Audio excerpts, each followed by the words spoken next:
Hi,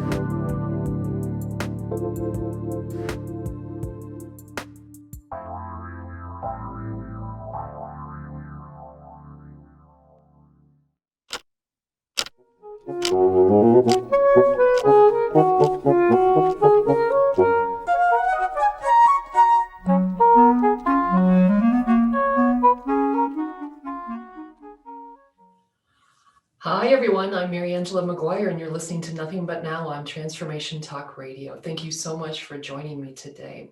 So as I say in the intro, the show's purpose is to talk about mindfulness, but it's more than that. It's also, I hope, for you an opportunity to practice mindfulness, to be fully present to the moment, if at all possible, or maybe you're cooking dinner or getting something ready for laundry, I don't know. But to be as present as you can to this moment.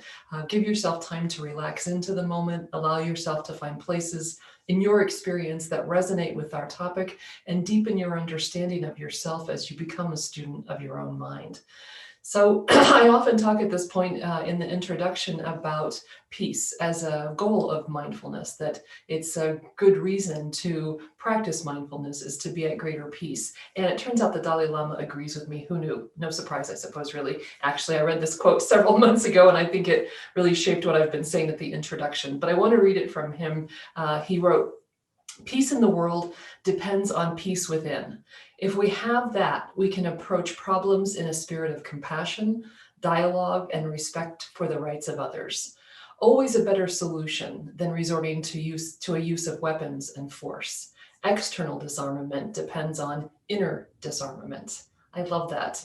Peace in the world depends on peace within, and external disarmament depends on inner disarmament. And I'm not going to be talking about war in the sense of shooting wars, hot wars, conflicts between nations and peoples, but I am going to be talking about the kind of war that we sometimes have within ourselves and within our closest relationships. That's right, I'm talking about Valentine's Day. According to the modern poets, rock and roll singers that we all love is all you need, and love hurts. So which is it? Well, of course it is both. And I want to talk a little bit about how things like Valentine's Day can be both an opportunity for a celebration of love in our life, but it can also be something that we use as a weapon in our relationships.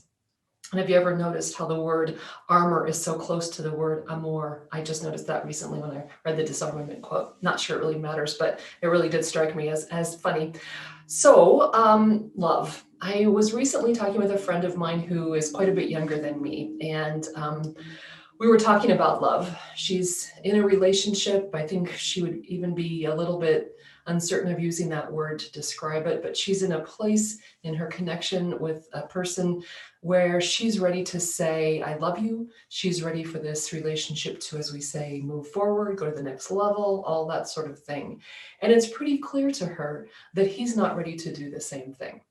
He's not there. And we had a really nice discussion about why that might be the case, cautiously about why questions, but to describe, what does she know to be true for him and his most recent experience, and how might that be shaping his behavior towards her. At a certain point, when you're older, as I am, and you talk to someone who's quite a bit younger, it's easy, I think, to be kind of joke a little bit, or we even come across maybe as dismissive of their concerns about something like love, where you want to say, hey, there's no guarantees in life, and you're young, and you have plenty of time, and all that. Fortunately, I was lucky enough to remember as I was talking to my friend what it was like to be at her age and how I felt about relationships. And I felt, a lot of the same things I think anybody feels, eager to feel wanted, eager to feel maybe protected, eager to feel safe in a relationship.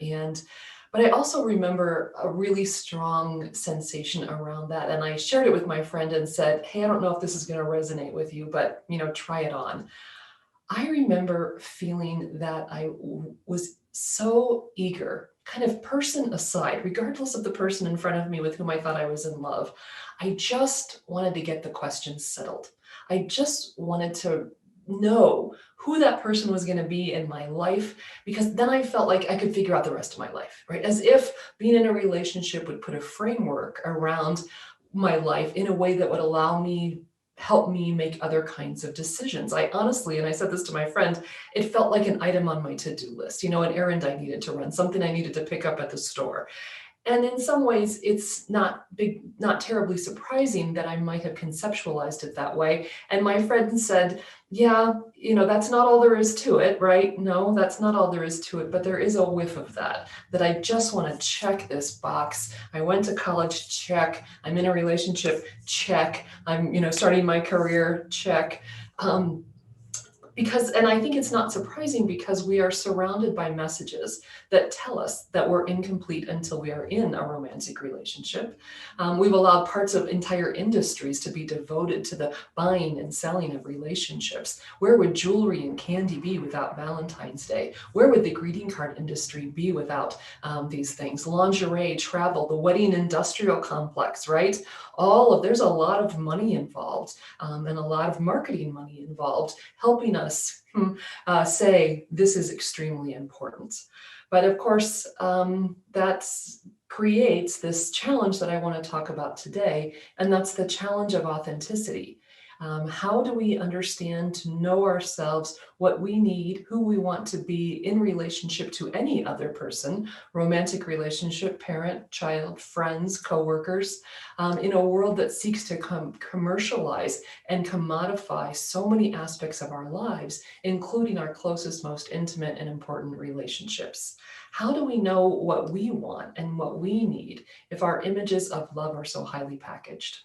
And not just, as I say, romantic love, but I think all aspects of love have been treated to the commercialization, and it makes it difficult to know what is my authentic self needing in this moment versus that social self that we sometimes talk about on this show that is seeking to fit in, to conform, to be like others.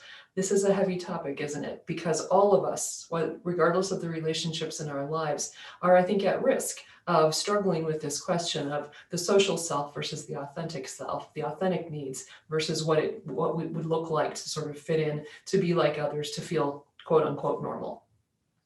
So let's breathe in order to feel a little more centered and at peace before we delve further into this topic. So we're going to do the breathing where we bring our hands to our heart center on an inhale. We interlace our fingers and shove our palms forward on an exhale. We raise our hands above our head on an inhale, and then we release on the exhale. And we do this 3 times in a row. If you would mind joining me, I would love that.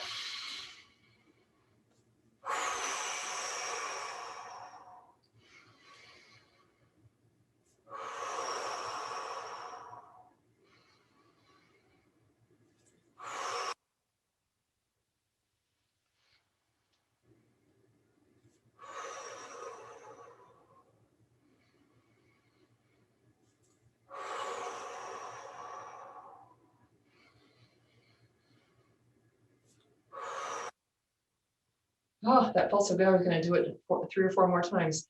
So thanks for joining me. Thanks for taking some time to breathe with me. I always feel a little more centered, a little calmer, a little more at peace, and that's a great thing. So the problem of Valentine's Day for me centers around sometimes that the gift-giving nature of the holiday.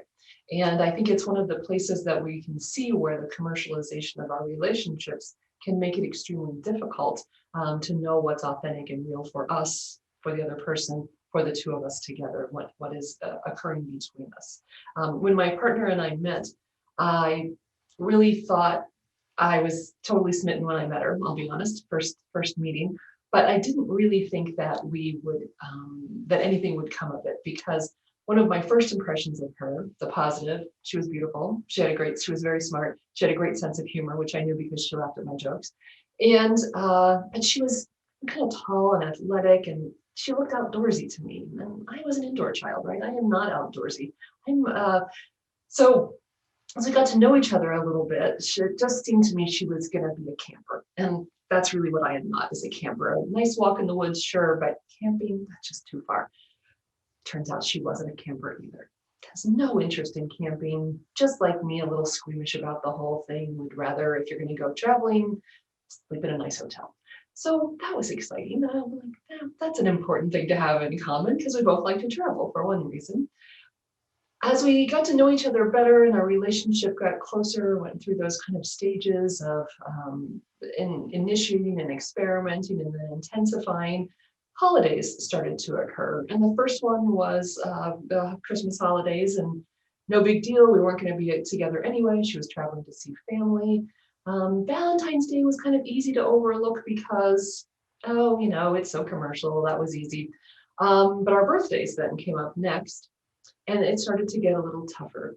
And one of the things I would have to say about my relationship with my partner that really was a turning point was when we realized that both of us were very anxious and uncomfortable about gift buying occasions. That it didn't fill either one of us with joy and anticipation or delight, that it just filled us with anxiety and dread. And that's when I really thought, she's the one for me. We're so lucky, aren't we, that we see this the same way. But of course, not all couples do see it the same way. Not even all parents and children and friends see this. This kind of anxiety around gift giving can come up in all kinds of relationships. And it can have a kind of corrosive influence when people are on very different pages with each other about it.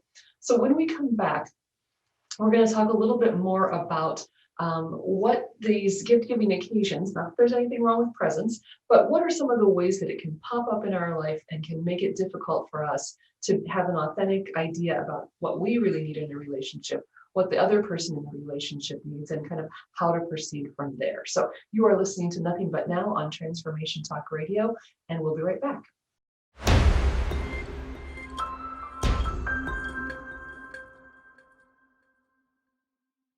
Hi, everyone. Welcome back to Nothing But Now on Transformation Talk Radio. So we are talking today about love because it's all we need and it hurts. And we're talking about it in the context of the aftermath, the afterglow for some, of Valentine's Day, and how the challenge we sometimes are to understand or notice or talk about what we need in a relationship when our relationships exist within the cultural context that so over commercializes both romantic and platonic close relationships. So I was talking about what a turning point it was in my relationship with my partner when we realized that neither one of us really wanted to commence the process and practice of gift giving at particular kinds of markers during the year. And we immediately made the decision that we would think about it and just reframe it and say, because we like to travel, the money we would have spent on gifts, we'll spend on travel. But like any couple, we experienced our relationship in this space of cultural events and markers that give us the appearance of helping us evaluate our relationship. That whole, what do we mean to each other? Where is this going? Because when relationships have moved past those initiating, experimenting, those flirting stages, they come to this place of intensifying as we draw closer. And gift-giving occasions can provide an opportunity to test a relationship. And research in communication studies has shown that testing is really the hallmark of this stage of relationships, or this intensifying stage. And if you think about relationships you've been in, close friendships, romantic relationships, you can notice some of these places where this intensifying has occurred. So we might test the relationship by, now these are not gift-giving things, but if you think about relationships you've been in, when you get to that stage where you say in a kind of hopeful voice, well, next summer, so it's the winter, next summer we could do X. You're kind of testing, right? You talk about something that you and your person might do together a few weeks or months in the future, and it's kind of a test of the other person, how they respond. Do they look shocked, like, I have no intention of knowing you 6 weeks or 6 months from now? Do they agree and say and build on the story? Yeah, we could do this, we could do that. We might show interest in someone else at this phase, and that's a kind of test. So I not necessarily flirt, that might be going too far, but I comment on somebody in a public place about how attractive that person is. And I'm really sort of testing to see how my date responds to that. Are they jealous? Are they indifferent? Do they agree with me? And I draw some conclusions about what that means about our relationship. We might make an effort at this stage, because it's called intensifying, to intensify the time we spend together. And we may not perceive any of these things as tests, actually, or even perceive that we are being tested. But you think about that place where you start to really spend time together, and the language becomes very we language, and maybe we start talking about moving in together or exclusivity, etc., in a romantic relationship.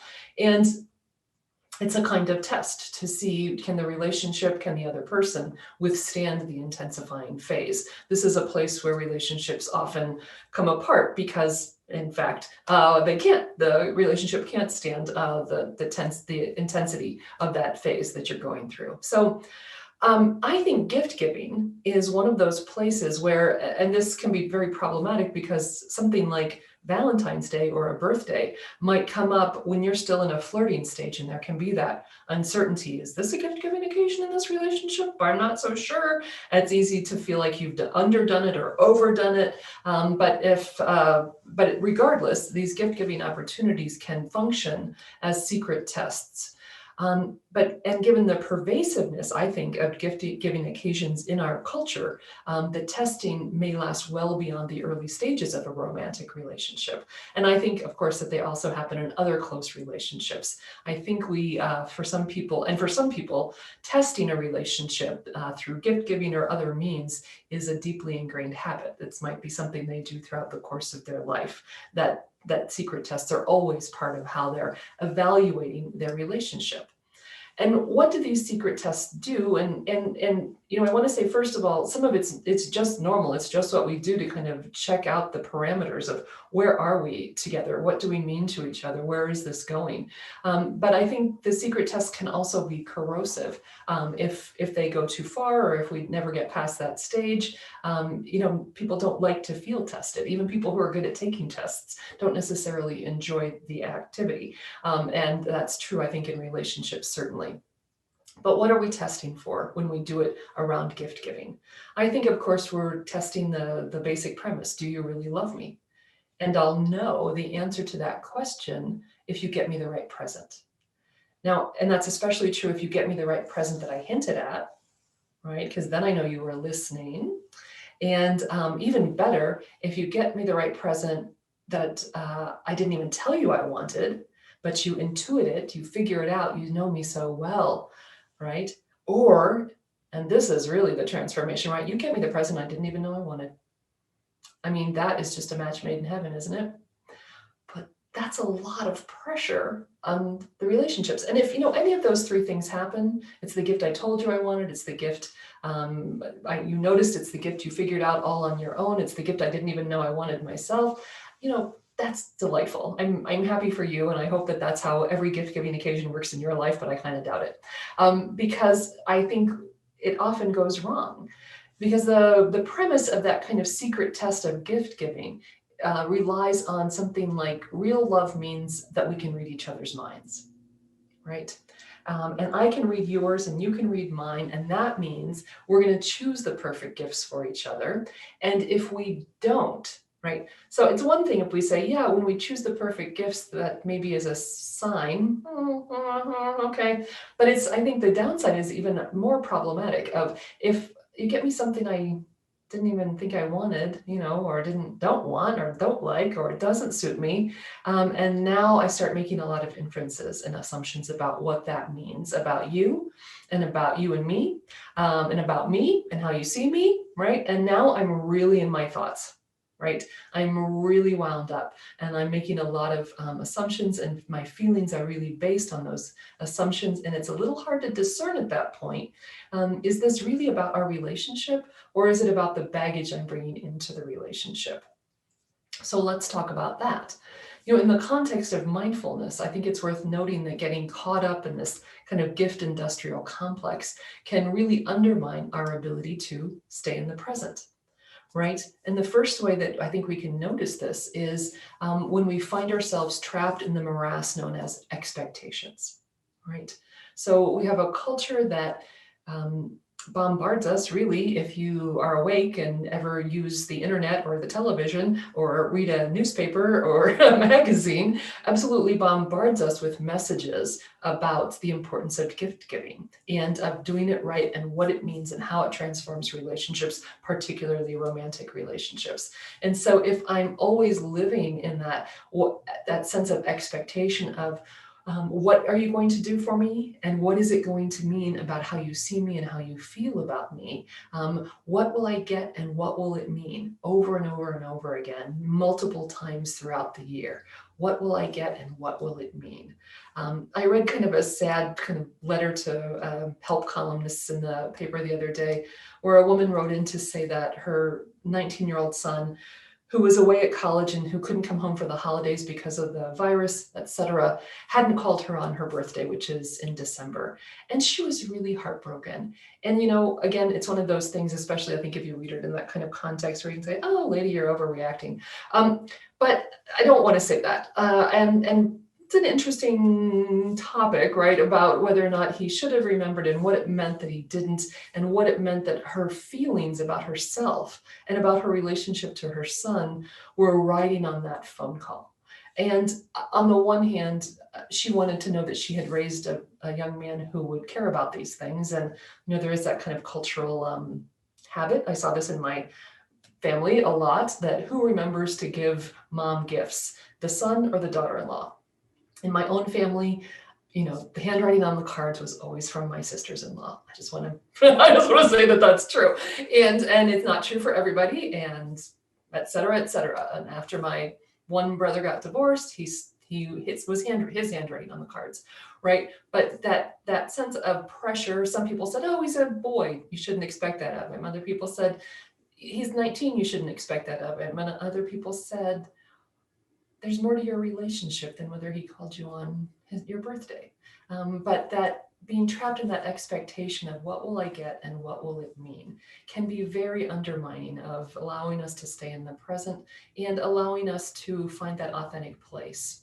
I don't know if any of you watch this Twitter account or this website called Brain Pickings from a wonderful, amazing person, writer, Maria Popova.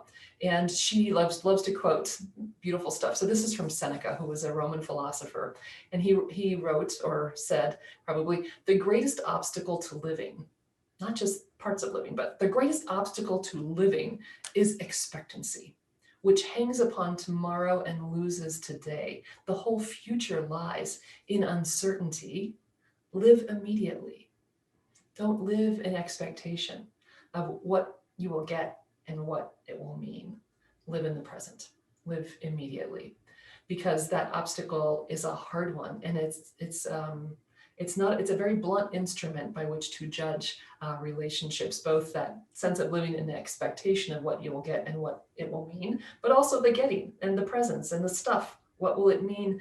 That's a very blunt, not very nuanced way of thinking about relationships. So we're going to take another break, and when we come back, we're going to talk about two other ways in which this can be very problematic, this idea of using how we give each other gifts as a way to judge relationships, and how it takes us out of the present moment, and also how it makes it very difficult for us to evaluate the real authentic desires that we have in a relationship and authentic responses to the other people in our life, because we can sometimes get so caught up in expectations and what we're going to talk about when I come back, comparison. Both with the culture and with real other people in our lives. So this is Nothing But Now on Transformation Talk Radio. We'll be right back after the break.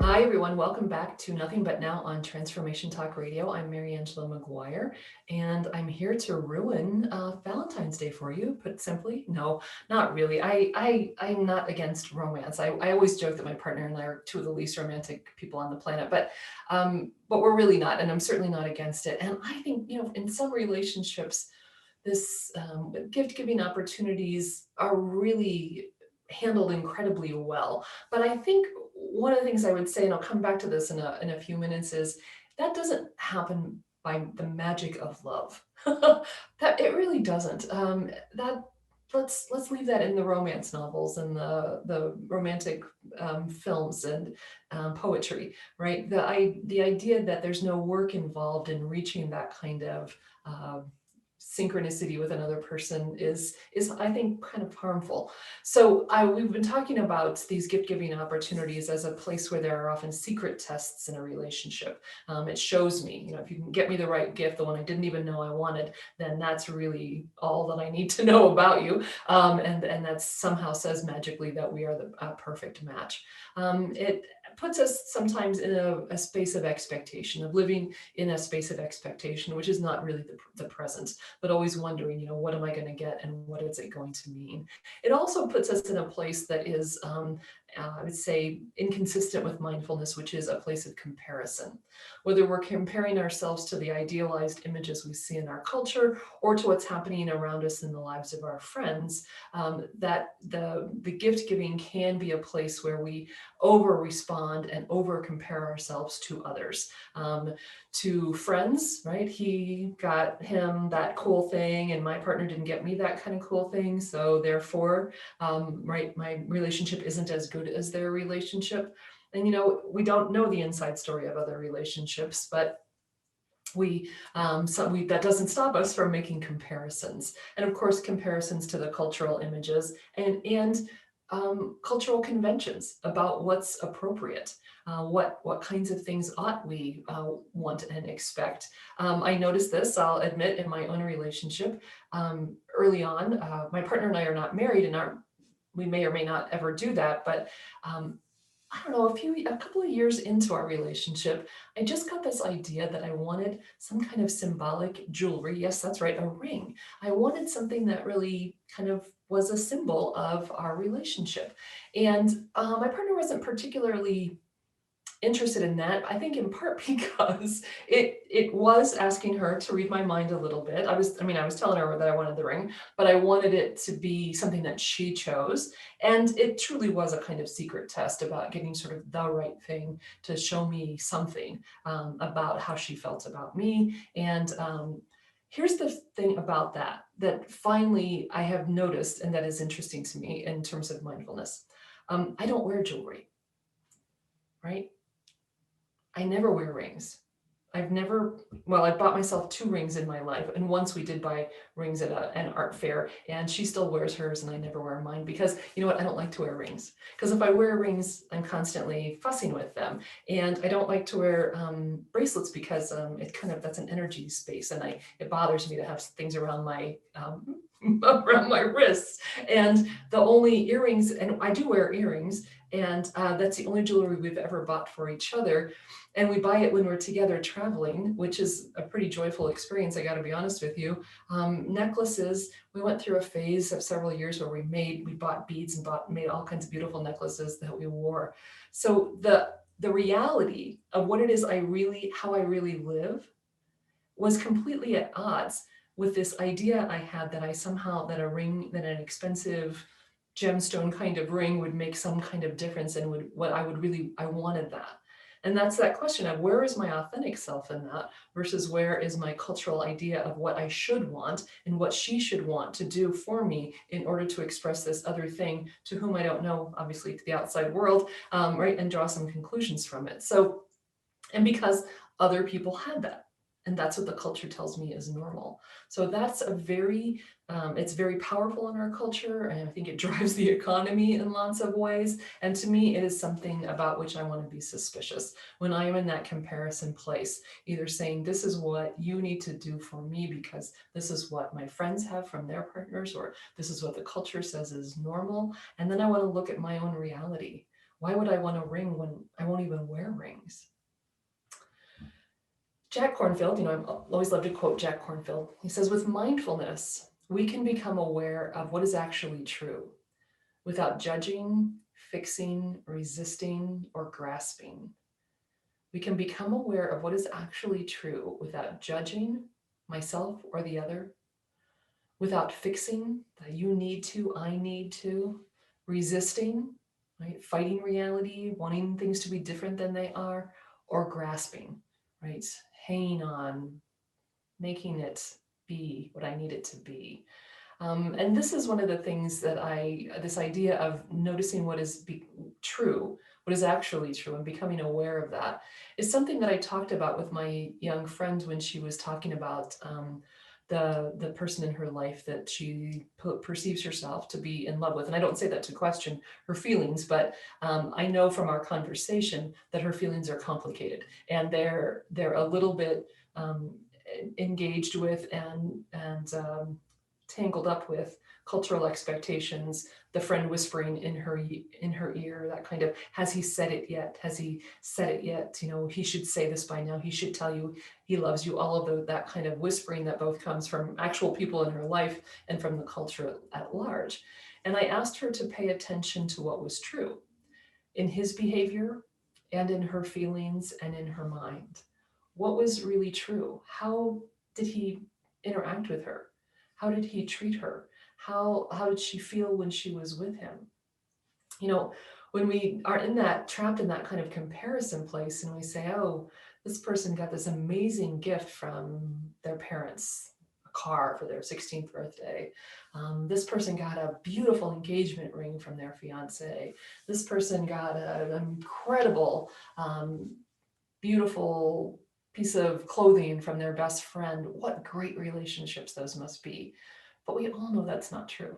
We all have friends and relatives and colleagues who have been in relationships where there's a lot of show and not much depth of feeling, or a lot of show and not much honesty, or a lot of show and it ends because there wasn't a very stable foundation. So we know in our right minds that gifts are not really all they're cracked up to be, in the sense of that they are any guarantee, right? That they provide any certainty about the nature of relationships or the particular relationship in which we find ourselves. So with mindfulness, we can become aware of what is actually true without judging, fixing, resisting, or grasping. So how can we do that though? How can we become more aware of what is actually true? How can we recognize when we are in the presence of our authentic self and when we are being driven by the social self and its need to conform, to fit in, to be superior to? That certainly happens as well. And the first question, I would say, that's a great one to ask, and it's funny, Jacob and my producer and I were just talking about this during the breaks, of, I would say, can we talk about it? I was so fortunate early on in my relationship with my partner that we could talk about the whole gift giving exchange. I have friends I think they've been together more than 30 years. And I know this wasn't true at the beginning of their relationship, but one of the places it evolved to is they know they both like presents. They are pro presents, birthdays and anniversaries and Christmas. Yes, all foursquare in favor of presents. So they talk about it. They put a dollar limit on it. They talk about some things that they want. But it's really, when I talk to them after the holidays or birthdays about their experience with it, there's so much joy in, yeah, he got exactly what I asked him for. She knew exactly what I wanted and paid attention, listened, right, to what I actually said I wanted and got me that. And there was a surprise. You know, that I just really admire that about their relationship, but it took a lot of work, and it took some I think discomfort, some that sense of, should I really have to tell you, right, what I need and what I want? Can we be honest with each other? Does that somehow take the romance out of our relationship and the gift giving experience? I don't think so. I think the other thing, can we talk about it, and can we listen? My friends have really figured out how to listen to each other about what they want. And recently I read this nice story about a woman who, her husband's 40th birthday was coming up, and she wanted to do something really special for him. And she went through a bunch of ideas with him. They were talking about, so that was great. But he said, I want to tell you what I really want. And she said, okay. And he said, I want you to get rid of 40 things. And she says she's a person who keeps stuff, right? She was appalled when he can read a birthday card from his grandmother and then throw it away, right? Right, that makes her very uncomfortable. So to give away 40 things was an interesting challenge. And it didn't really meet her idea of what she wanted to give, which is, of course, one of those things that we deal with in this. The culture tells me, my friends tell me, my own kind of social self tells me what I should want to give you, as well as what I should want to receive from you. And so this didn't really meet her needs, and it was hard for her to do, but you know what? She did it. And there was incredible, I don't think she was thrilled to give all that stuff away, especially a couple things that he really hated. That incredibly ugly dish that she bought at a secondhand store, for instance. But it really, but when she did it, it was an incredible demonstration of listening to him. And can you imagine, talk about intensifying a relationship, of drawing closer to another person, to feel that understood and listened to is pretty powerful. So how do we build our capacity then for non-judging awareness? And that's what is at the bottom of all of this. If I can build that capacity, then I'm not judging you for what you want and what you give me, and I'm not judging myself either. And I'm coming closer to an understanding of my authentic self, of what I need and what I want. And that place where I can articulate what those expectations and needs and desires are without feeling that I'm taking the magic out of the relationship, or that I'm somehow violating some limiting belief or closely held belief I might have about how I ought to behave. A lot of us are raised in families where we're not encouraged to articulate our needs. And that's why we get this romantic idealism. We want to be in a relationship where someone knows without us telling them. And that's that kind of magical thinking that's not real magical when it's on the ground in our real lives. So we're going to talk a little bit more about this when we come back, of expectations and how do we get to a more authentic sense of ourselves so that we can be more authentic and disarm ourselves in our relationships with those we love the most. We're going to take a break and we'll be right back. You're listening to Nothing But Now on Transformation Talk Radio.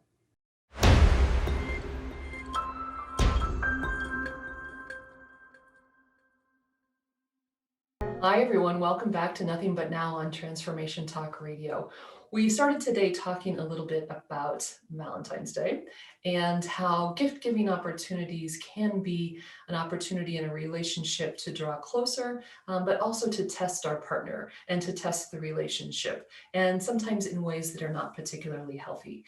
It can take us really out of the present. It can put us in a place where we're really focused on what we're going to get, what we're going to give, and what all of that means, and really being concerned and judging our relationship on the quality of our gift giving. And there is something really powerful about finding just the right gift for someone. My mother was a person I loved buying presents for because it was easy for me to identify something that she wouldn't buy for herself.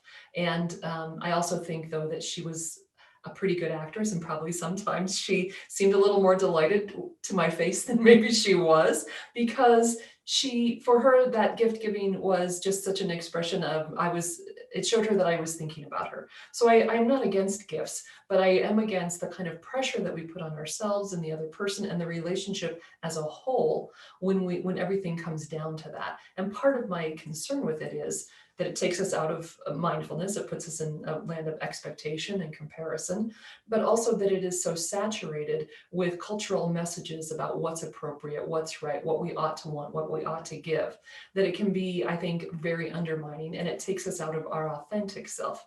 Makes it difficult for us to sort out, to say, as I did at one point in my relationship with my partner, I really want, a ring that's a symbol of our relationship, totally losing track of the fact that in my entire life, I had never successfully worn a ring for any length of time because they bug me, right? So I was very much at odds with myself between what I wanted and what I thought it meant, coming from a particular person, and the reality of how I lived my life and how I wanted to go through my day.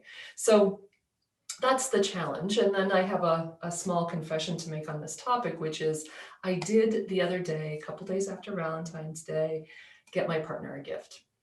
So we were out for our morning walk, and this was just yesterday, actually. She's having kind of a tough couple of weeks. Work is incredibly busy and stressful. There's a lot going on, a lot of pressures and decisions to make, and people to help, and she's good at her job, but it does take a toll. So as we headed out that morning for our walk, she was very quiet, And she's not really a quiet person. One of the things I know about our relationship and have noticed is that in our walks, she's often pretty chatty, often talking about work, but other things as well. And we laugh and joke with each other on the walk, and we notice the things that we're seeing, and it's usually a pretty joyful experience. And she was very quiet. Unusually so. And we got about a quarter of the way into the walk, and I said, "So what's up?" And she said, I'm just got so much on my mind from work." And I said, "Okay." And I did two things. And I'm just going to say this just as grandiosely as I can, because I'm incredibly proud of myself, because I would guess even 6 weeks ago, certainly 6 months ago, I couldn't have done this. I gave her space. I didn't keep talking to her and trying to jolly her out of it, because that A, never works, and B, irritates me. I stayed with her. We walked together. I didn't stalk off by myself. I gave her the gift of space. Time that morning, 45 minutes, an hour, to just walk and to be alone with her thoughts, but not alone, because I was there. And the other part of that gift was,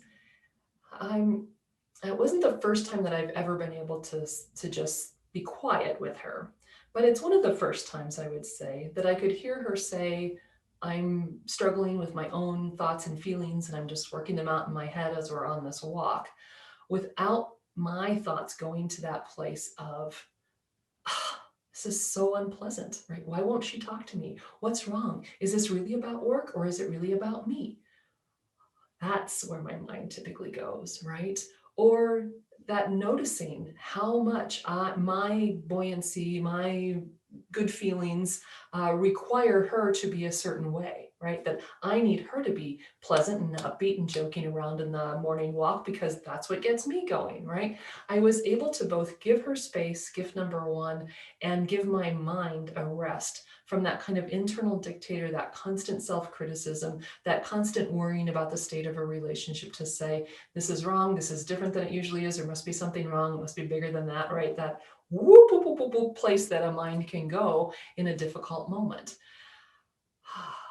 When we got to the end of our walk, she was in not really any better place. She was still pretty lost in her thoughts. And we got home and we had breakfast, and she got ready for work. And as she was leaving, she said, "I'm sorry I've been so grumpy this morning." And you know what? I didn't have to do what I would normally do, which is kind of murderishly say, "Oh, that's okay." I said, "Hey, it's okay." And I meant it. I actually meant it. There was no, I wasn't holding anything back. I just really meant it. It had not been a burden for me to simply let go, to give her space and to let go of that habit of mind of making a mountain out of a molehill, of seeing trauma and stress and catastrophe where there was none, of making it all about me or making it all about our relationship. So that's what mindfulness has done for me. And it has allowed me to notice where my mind goes in those moments, to listen to what the other person is telling me, to notice what's true in that moment and not make something else of it, not read into it, not undermine myself and my relationship by being unwilling to just stay present to the moment and to say, "She said it's about work. It's about work." I'm sorry, that's the other thing I said to her when she was leaving, when she's kind of apologized for being grumpy. I said, I know it was about work and not about me." And I have to say, that is like a triumphant moment for me, to not only say that, but to actually mean it.